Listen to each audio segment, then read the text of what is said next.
lagi. Kita hari ini akan belajar tentang teori makro, yaitu khususnya adalah kita akan bicara tentang fungsi, konsumsi, dan saving. Rumah tangga, pelaku ekonomi itu salah satunya adalah rumah tangga. Rumah tangga itu akan punya penghasilan namanya pendapatan atau income, kita singkat Z. Nah, penggunaan pendapatan itu akan digunakan untuk dua hal, yaitu untuk konsumsi, baru sisanya untuk saving. Sehingga secara matematis kita tulisnya adalah C plus S. Nggak boleh Y sama dengan S plus C, nggak boleh.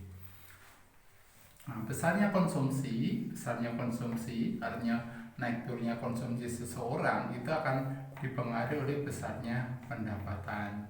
Artinya semakin tinggi pendapatan itu semakin tinggi, maka dampaknya konsumsinya akan naik. Dan sebaliknya, kalau pendapatannya itu turun, maka konsumsinya akan turun. Nah, seseorang ketika konsumsi, belum tentu seseorang itu punya pendapatan. Gimana kalau seseorang itu nggak punya pendapatan, gimana? Maka dia harus tetap makan untuk bertahan hidup.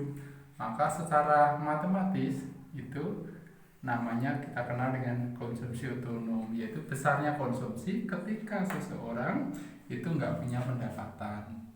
Dari mana sumbernya? Ya tentunya kita hutang. Nah, kemudian fungsi konsumsi C, otonom ditambah dengan marginal propensity to consume atau MPC Z, dimana besarnya C ini adalah konsumsi, kemudian C0 adalah konsumsi otonom, atau besarnya konsumsi pada saat Y-nya sama dengan 0. Kemudian MPC itu adalah angka kecenderungan untuk mengkonsumsi. MPC angka kecenderungan untuk mengkonsumsi. Besarnya berapa? Besarnya tambahan konsumsi seseorang akibat adanya tambahan pendapatan. Dan Z-nya adalah pendapatan. Ini fungsi matematisnya. Nah, kita bisa lihat sekarang MPC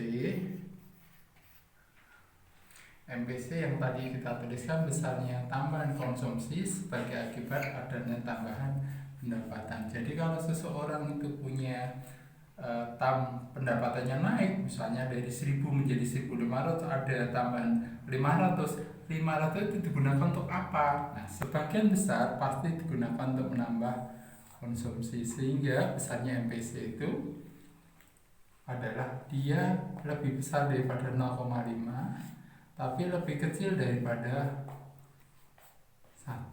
Kenapa lebih besar 1? 1 itu adalah besarnya tambahan pendapatan itu sendiri. Kan tidak mungkin semua tambahan pendapatan digunakan untuk konsumsi, kecil kemungkinannya, tapi sebagian untuk keperluan yang lain atau untuk ini konsumsi. Nah, kemudian kita tarik sekarang. Nah, contohnya gimana fungsinya?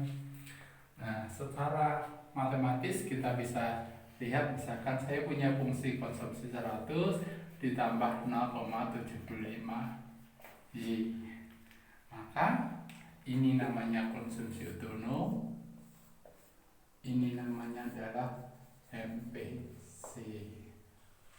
Nah, besarnya berapa kalau kita nggak punya pendapatan? Kalau pendapatan kita 0, maka besarnya konsumsi sebesar 100. Dari mana 100?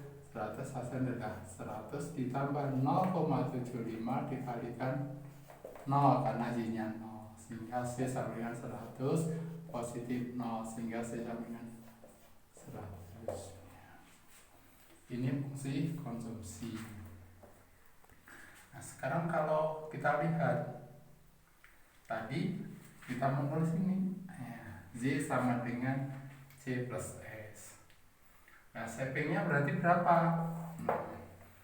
Kata tadi Y, saya ulang, Y sama dengan C plus S. Ini harus dipegang nih, dihafal. Berarti savingnya berapa? Kita bisa mencari bagaimana bentuk saving, fungsi saving ya.